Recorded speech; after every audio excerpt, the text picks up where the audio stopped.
What am I doing? I'm talking to an empty telephone. I don't understand. Because there was a dead man on the other end of this fucking line.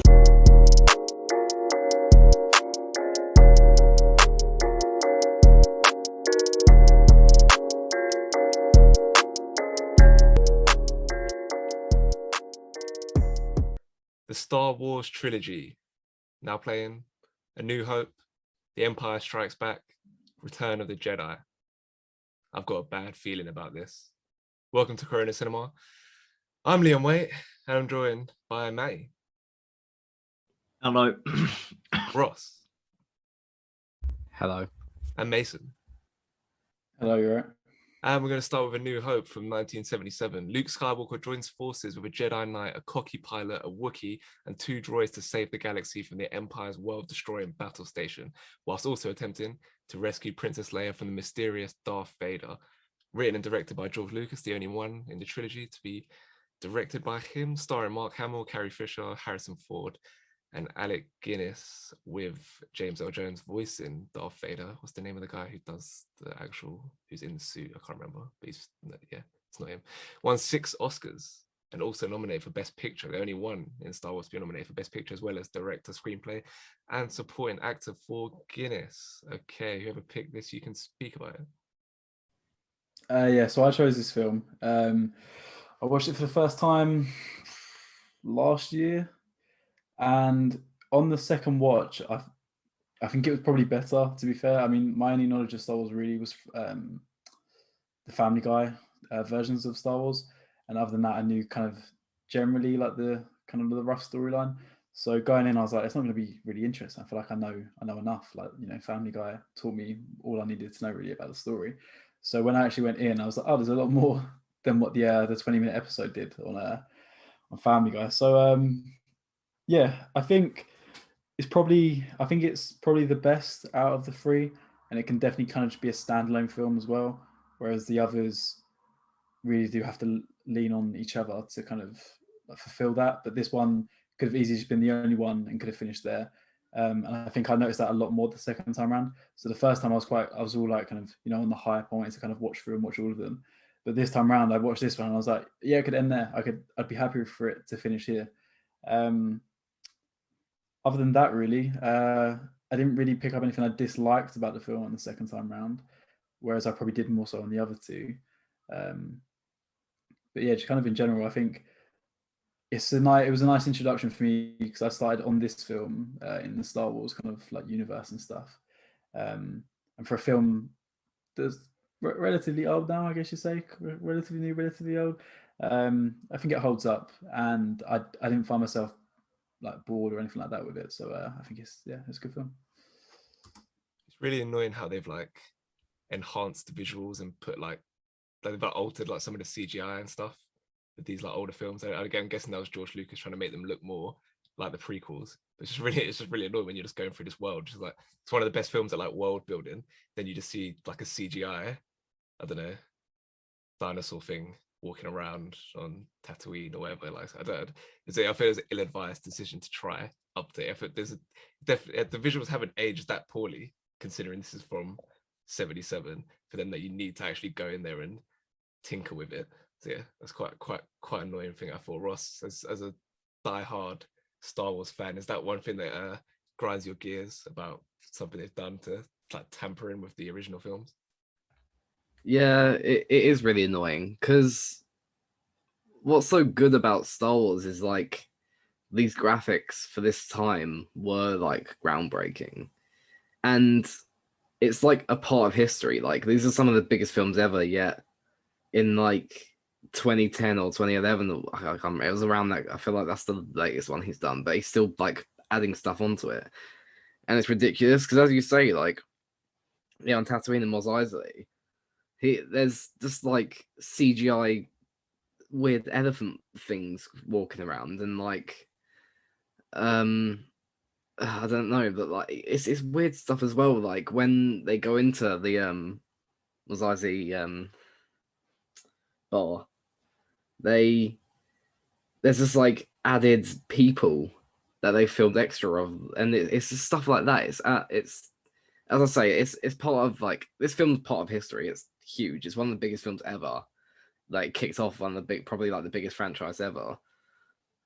Like, and yeah, there's literally no reason for it, but I suppose it's like George Lucas just trying to do like what he thinks is best, but it's obviously just leave it, man. Like no one wants that. But aside from that, I do like this film, and I do agree with Mace. I think this is the kind of I still think this stands as the best one. Like, I really like Last Jedi, but I think for me, in terms of an all-encompassing experience, and this one is the most like infused with like movie history. Like I watched Lawrence of Arabia like the week before I last watched this, and you could like tell how big of an influence that was on the way it's shot, especially like the long kind of desert shots. So that's kind of where I stand with this one. Still kind of my favorite of the whole franchise. Matty, where does a New Hope sit in your hierarchy? To be fair, I'd probably put it as my least favorite, just because I feel like the films gain momentum as they go along. So obviously, like, it's a nice introduction, and it can't do anything too powerful because it's just the first film, if that makes any sense. Because like I like the way the trilogy builds up to Luke actually defeating Vader, and like the first time he gets anywhere near Vader, it's like Vader is this just power horse. He's just like this nearly 7 foot tall, like, being that does, he like commands respect wherever he goes, and like his like openings into these films, he doesn't even kill anyone initially because he just has all his henchmen do it for him, and he just strangles the main dude. It's just like there's so much power that comes with him. Like if you compare it to like some like 7, 8, and 9, where it's supposed to be Rey and Kylo are supposed to have this kind of like this similar kind of arc as Luke and Vader, and then she basically beats him up on the first film. It left nowhere else to go for the rest of the films, and then it kind of feels a bit anticlimactic because now it looks like Kylo's kind of scared of her for the rest of the remaining 2 films.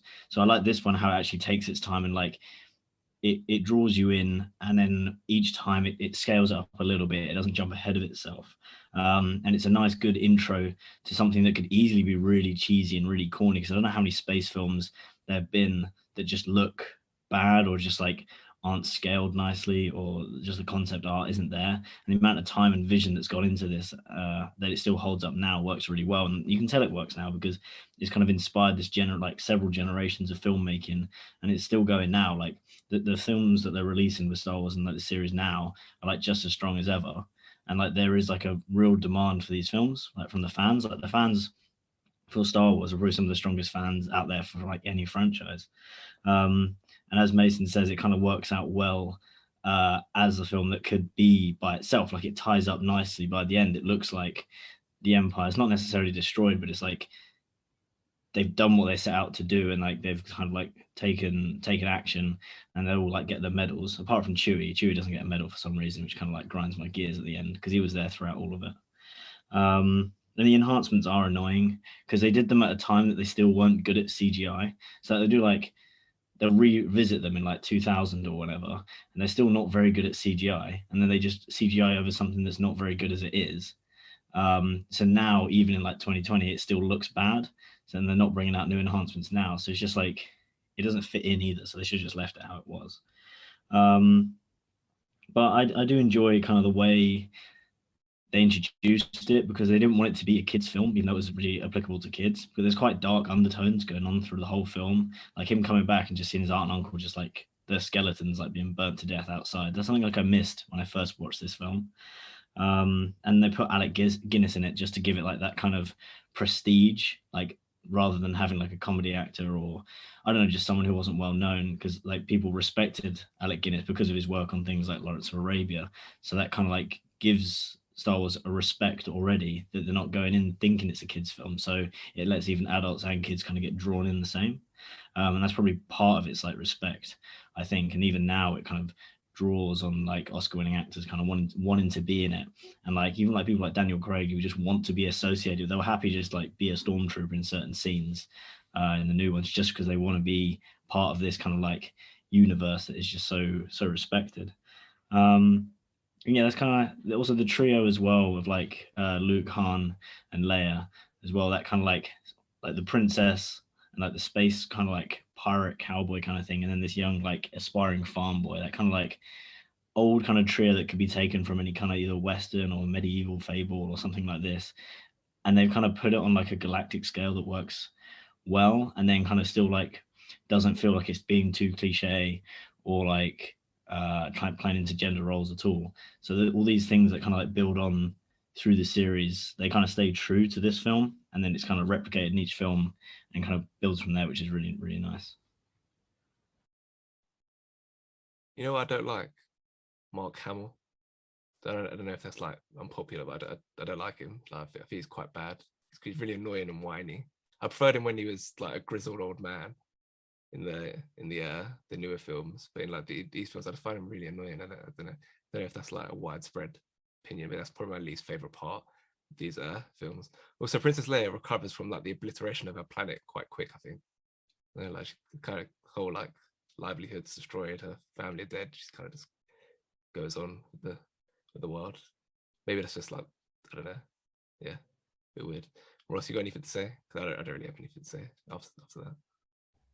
Well, I think I see what you mean about the whininess, but I think it's meant to be like that. I guess he's meant to be like a whiny teenager, because that's why in the following films he then goes on a journey and becomes like a big, strong Jedi man. And yeah, it's kind of just like, because if you look at him from like the start to the end, the journey he goes on is yeah, he grows a lot, and I think you have to have him at the start like that in order to be where he was at the end. But yeah, yeah, she does recover quite quickly. I feel like that's it does happen. But yeah, I mean, I kind of alluded to it earlier, but it's this kind of set the tone and introduced the characters and gave the rest of the films a kind of, it walked so the rest could run, as they say. And yeah, it's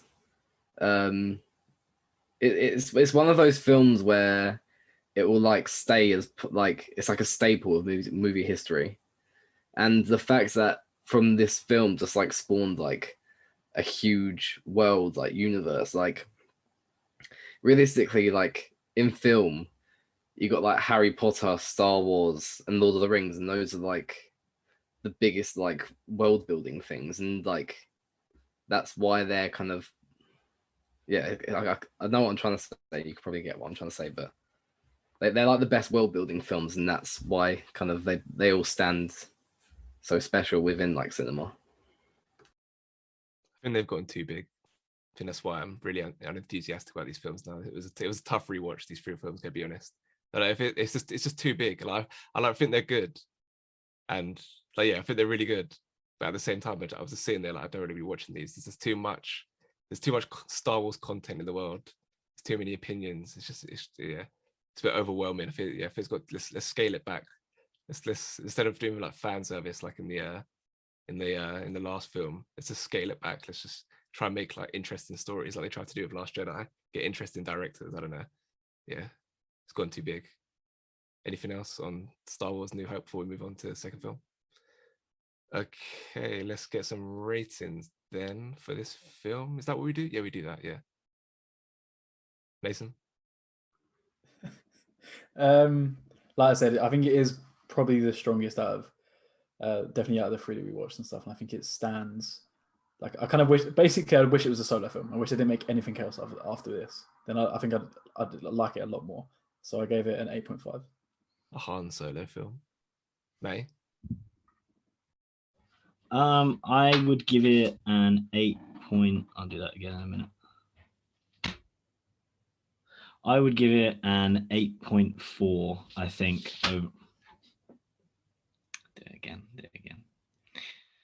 I would give it an 8.4 overall, because I think it's probably one of the most groundbreaking kind of like films in cinema of that age, just in terms of like special effects and setting things up in that kind of way that they can be developed as a franchise, but they're still focusing on it being good as a film with a big picture. I think that's a model that has been copied over and over again. No, they're not necessarily the first people to do it, but to do it this well, to turn 11 million into 775 million in just the first film is kind of crazy. So yeah, I'd give it an 8.4. Yeah, I'm not going to edit any of that out. Ross? Yeah, Matty kind of just said it all there. I'll give it a 8.5. You know what? I'll give it an 8.5 as well. Okay. Empire Strikes Back, 1980. After the rebels are brutally overpowered by the Empire on the ice planet Hoth, Luke Skywalker begins Jedi training with Yoda while his friends are pursued by Darth Vader and a bounty hunter named Boba Fett all over the galaxy. Directed by Irvin Kershner and written by Lee Brackett and Lawrence Kasdan. And just a story credit for George Lucas on this one. Starring all the big guys, plus you got Billy D. Williams in there as Lando. Weird, like basically after the first film, like the Academy just decided, okay, we're not going to nominate Star Wars for anything important anymore. Just kind of weird. But yeah, it wins for sound and got another 2 nominations for this one. Whoever picked this, go. So I picked this, and I think it's also like it's of course widely considered as one of like the greatest sci-fi films ever, and like of course the first film's incredible, and I think because in this one they had a bigger budget, better director, they were able to improve on visuals, etc., and I think it shows. And I think it is considered one of the best because of the way it deals with some of the things that the first film doesn't so much. And yeah, so of course you've already met all the characters in the first film, and now it kind of deals with developing them further, as well as like going into kind of family business, you know, fathers and that, bringing more emotion into the film, and like dealing with like a romantic part in it as well, and it splits it all up really nicely and fantastically. And yeah, and obviously this film gives us like 2 of the greatest quotes ever to come from a movie, like "I'm your father" and "I love you, I know." And yeah, so it introduces, like you said, it's Billy D. Williams in this. He's great as Lando. It's a great introduction to a character, probably one of the coolest characters ever.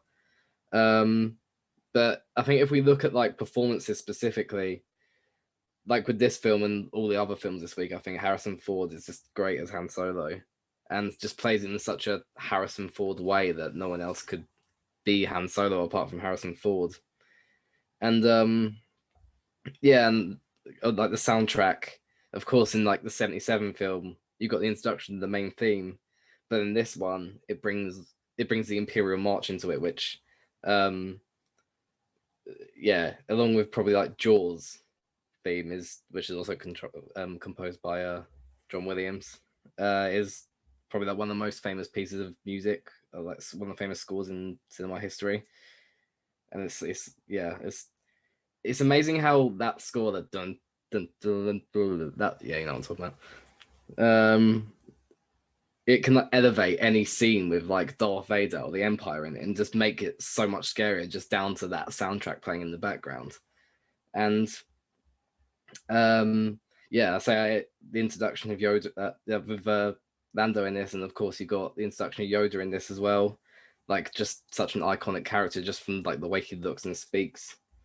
And you get your first look at Emperor Palpatine in this as well, which is like, oh shit, there's someone bigger than Darth Vader in this as well, who's more powerful than Darth Vader, who's yet to come. And yeah, there's a lot more to mention, but this film, I think, is quite a lot darker. It goes into like they took a risk with this one, I think, going down a darker route, like when Luke's doing his training and he sees Vader's helmet and then he chops his head off and it blows up and his face is in it and that kind of stuff. They took like risks doing that, and it really paid off. And yeah, there's so much more to say, but I'll let other people speak. Yeah. I thought kind of like separating the main characters' stories in this one, that was like a fresh kind of structural thing to do. It keeps the pace going on nicely. It's like, Matt, I guess to what you were saying about how A New Hope was kind of introducing us to this world, setting things up to then expand. But this was like the ideal example of that. Yeah, splitting up the characters, letting them go on their own important journeys that will be significant in the series going ahead. But yeah, is that something you enjoyed seeing Luke do his thing, Han, Leia there off elsewhere? You're talking to me, yeah? Yeah, cool. So yeah, I did enjoy how it let these characters then like act and like develop in their own right now that they've been established in who they are, and you're not trying to like, and you can see how they've changed in just like the short number of years that have passed between the first and the second film, and how they've like kind of like more established in themselves, and how seeing Luke go towards his like goal of being a Jedi is just really interesting because it kind of changes your perceptions of what it is to be a Jedi, and you kind of see him like you kind of see what Obi-Wan would have been like in his early years through Luke, and kind of like you delves more into this idea that the Jedi is like a religion and kind of the fantasy and like the it being a deity almost, like over idealized, and how they build into that, and how it's also about misconceptions as well by adding in someone like Yoda as well to like kind of train him, which is nice as well because it, like the introduction of like Dagobah and then like Bespin and all these different, and the Hoth as well. The opening scene on the Hoth, it was an expansion to all these new different worlds that the budget gave them to do. So we've established this world, and now we've just shown all the different areas it can go into. And I think another thing I liked about this film is it kind of showed almost the specialization of the Emperor's soldiers, because then you got this normal stormtroopers, and then they gone into like you have different types of pilots, and then like the snow troopers on Hoth, and it starts like something that's quite cool that it's not just like they invented a stormtrooper and now that's just what they're going to use. It shows like the Empire, there's like thought gone in behind what they do and how they operate in different worlds, and it just gives kind of the army so much more depth and so much more like it makes it like a bit more formidable as well, and that's something that kind of like is pushed like a lot more in the prequel films, and because of the success of these three films, they allowed the prequel films to even be made. Something that I liked about A New Hope, which I forgot to say, was that one line in it was you fought in the Clone Wars, is something Luke says to Obi-Wan, that the Clone Wars literally gives birth to a whole TV series by itself of like 8 seasons, 7 or 8 seasons. So I like how there's so many like little call outs and references throughout the entire these trilogy, that then lead on to other things to be explored in the like Star Wars universe and leads onto Star Wars lore, and that almost everything that happens has an explanation and has another lead and has another link.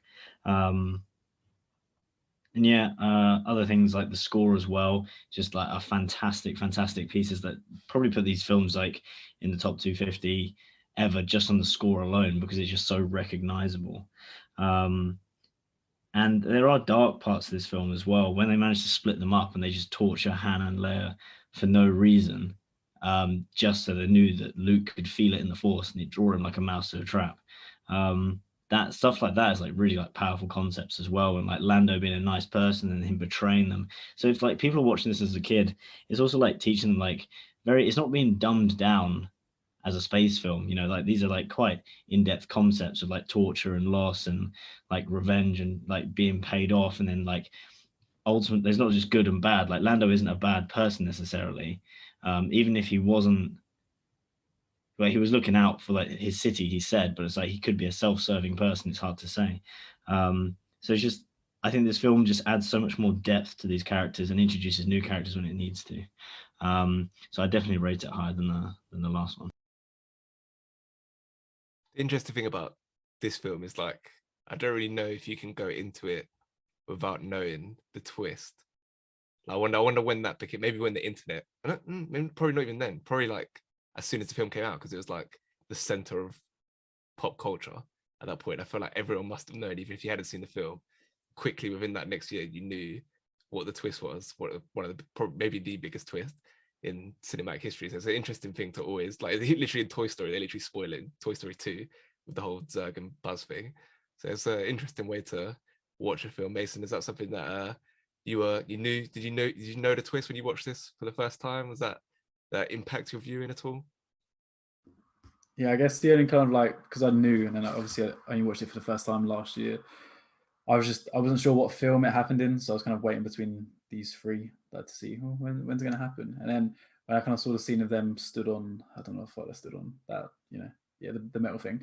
And then when they like stood across from each other, I was like, oh, what's happening? I think a bigger shock to me, obviously, was probably when he lost his hand. I was like, oh, I didn't know that happened. That's news to me. But yeah, I mean, it's hard to say. Like, I don't know if any of us went in blindly and that was a shock to any of us. I feel like everyone would have known that before we watched it.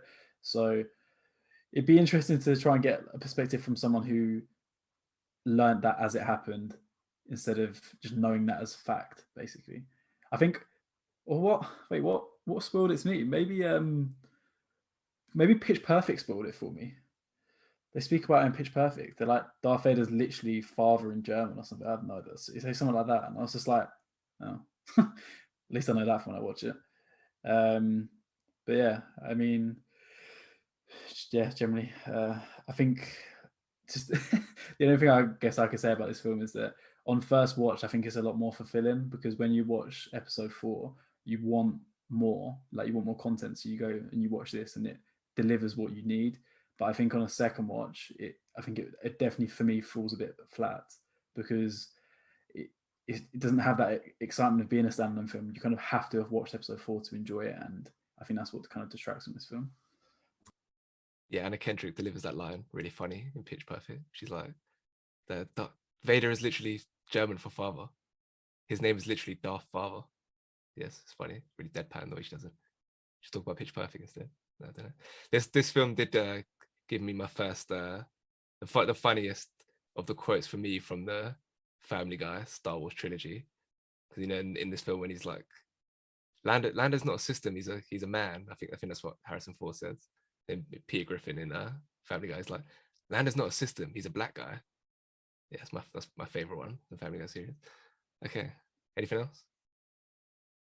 Okay, ratings. Mason. There's Ross's film. Oh, it doesn't matter. Okay. I gave it an 8.2. Ross. It's so hard not to be biased. I was thinking back to like when I first watched it. I don't even know how old I was, but when I first watched it, and like it's just like every now and then you watch a film in your life that makes like your jaw drop and you just get like excited about it. And this was one of them. And like I feel like I can't not be biased. And I'll go 8.9. May. I think what I like most about this film is like the scale that it gives to like some of the battles. And the first battle on Hoth is like one of the first things that comes close to seeing like a full scale like war between two like intergalactic parties. It's just a cool thing to see, and that's what gave birth to then the prequels being so popular with like the Clone Wars and things like that. So I don't know if everyone else feels the same way, but that's what I'd probably set this film above the other two, just because of that. And I'd give it an 8.7. Yeah, I do like how it starts with like an action set piece, this one, compared to the first one where it just ends with it. Yeah. I like that scene. I like Hoth. Give me more time on Hoth. It's an interesting planet. I'll give it an 8.2. Okay, Return of the Jedi from 1983, the year of my parents' birth, and the first year that Tom Cruise starred in a movie. After a daring mission to rescue Han Solo from Jabba the Hutt, the rebels dispatched to Endor to destroy the second Death Star. Meanwhile, Luke struggles to help Darth Vader back from the dark side without falling into the Emperor's trap. It's a twat. Directed by Richard Marquand. He had a really weird IMDb, Richard Marquand. Don't know how he managed to get a Star Wars film. Look at the rest of his stuff. And written by Kasdan again and George Lucas, actually contributing to the screenplay this time, not just a story credit. Then you get Ian McDiarmid as Emperor Palpatine. He gets more screen time in this one. It's got 4 nominations, but no wins at the Academy Awards. And this is Matty's film. So I chose this film not because it's my favorite film. It just has one of my favorite scenes in it, which is towards the end when Luke is fighting Vader, and like the music's building to a certain point, and Luke's kind of like stuck in here while his friends are all dying outside in this giant trap that's all been orchestrated, and he feels like everything's his fault, and he kind of lets like he just like kind of just fucks his training off and just gets really like annoyed and just like releases like some of his anger on Vader, and he's just like pounding him into the floor with his lightsaber, and like damn near kills him. And he realizes that's what the Emperor wants him to do. He wants him to lose his shit. And I think that's just so powerful, that moment, just because of how the music builds and everything that leads up to that point. I think as the film goes itself, it is strong, but then there's things, because now this is the third one, you can compare it to the other two and you can start to nitpick things. And some of the things I didn't quite like about it was the fact that they just decided to go with, we'll just do a second Death Star kind of thing. It's kind of like, oh, it worked in the first film, so let's just do it again. And then when you think about it, it might be all right, because if you were, I don't know, you ran like the galaxy or whatever, and you had a giant galactic space ball, and that was the only way that you could blow up planets and make people fear you. And if someone just blew it up, you think, well, fuck it. If I got the money and it's the only thing that can keep people in check, I'll just build another one without the same weakness. So I suppose it's kind of feasible that would be again the same plan kind of thing. But I think the problem was that then when it came to Star Wars Episode 7, and they just did Starkiller Base, and they just did the same thing again. And then when it came to Episode 9, they said, oh, we're going to have lots of different, spoilers for everyone, lots of different starships that can blow up planets. So it's just like, I think at that point, then it feels kind of ridiculous. And kind of just annoying. Like, you want to see something different, I don't want to see the same story arcs play out over and over again, because it's like, there's only so much they can do, because they're only a small like resistance force versus a whole empire. So all they can really do is like sabotage jobs. They can't really beat anyone on a galactic scale. I suppose they could have gone for like an assassination. That might have been cool if they just tried to find the Emperor and just all like one bang him or something. That would have been good. But to be fair, that's the only really thing I have to nitpick for it, because this third film has like a huge like weight on its shoulders that close this chapter, and that'd be hard to do with any film, any franchise, to have like, you got to live up for two of like the highest grossing films ever, or what, I can't remember if it was at that time, but they're definitely like up there. And he's got to conclude that chapter and round it off nicely. And I think it does well to like play on like the bits that you liked from the last films, and then also change it up enough. And then the sister, turns out that Luke and Leia are brother and sister. That's quite a nice touch as well, which is interesting, because it's like another twist that they needed to add in, and it makes me think that maybe they didn't think about it because they kind of snogged in the last film. So I would be interested to know if they actually wrote these films as they went along or not. And yeah, I don't know. I like the development. I like how it took them this long to actually beat Vader and like build up to it, and then he kind of figures out that it's not about beating Vader, So yeah, I wouldn't say it's the strongest of the three, but I think it does a tremendous job of what it had to do in terms of like closing off this chapter of the story. Noticeably a yellow color on the Metacritic, the only one in this trilogy. So Ross, where did you come down on Return of the Jedi? Where does it sit in your Star Wars rankings? It's kind of hard because, as Matty said, it rounds off the trilogy nicely, I think, but because it has like, it's the last one, you can now compare it to the first two. I think that's why it falls flat. Not falls flat, but doesn't hit as hard as the other two. Like, falls flat was the wrong thing. It doesn't fall flat. Like, I personally prefer Episode 3, Revenge of the Sith, to this. That's purely because of the ending, though, I think. But it's still like a great film, and it still rounds off the trilogy really nicely. And yeah, but it's like what Matty said, though. I think Matty touched on quite good points, like just redoing a Death Star. It's like, okay. And yeah, it's good though. It's kind of hard to, because I think at this point, like with, I mean, I'm kind of going on a tangent here, but with the prequels, I think like, oh, let's throw Jar Jar Binks in there. He'll sell toys. Do you know what I mean? That would be fun for kids. And I think with this one, Some number 5 was so good because it got darker and it was like yeah, the story kind of hit harder. But with this one, they were like, oh, we can make it more family friendly now, and more people can watch it, and we can make more money out of this. And that's it. Yeah, I think they tried to do that, but also do the story as well. And they should have just kept it to kind of like the darker way they did Empire. But no, it still rounds off the trilogy really nicely. It has a decent enough story to like be like as great and be like up there with the other two. But yeah, it's just easier to nitpick this because you can now compare it to the first two, I think. Weird how it's the longest of the three, but the most kind of messy. The worst digital stuff is that Jabba the Hutt scene at the start of all the weird singing and all that stuff. Yeah, that's weird. Mason, sum up your feelings on this film in one sentence and then give me your rating. I won't do a sentence. I'll do it all in less than a minute. I don't like Yoda. I think this is probably the funniest film out of the three, mainly because of C-3PO when he's like a god and stuff. The scene when he throws Palpatine over the edge is very bad. And when she finds out that they're brother and sister, she's like, I know. So why did you lip sync in the last film? And she struggles to show emotion when her planet gets blown up and when she finds out she's had a brother this whole time. Yeah. It has a lot of problems. Nowhere near as good as the first two. And your rating? 7.9. Matt, your rating? 8.5. Ross, rating? 8.3. I really like the Empire. It's a bit messy, but the Empire's good. 7.8. Okay, goodbye. New podcast format next week. Oh, I hit a pigeon today, guys, in my car.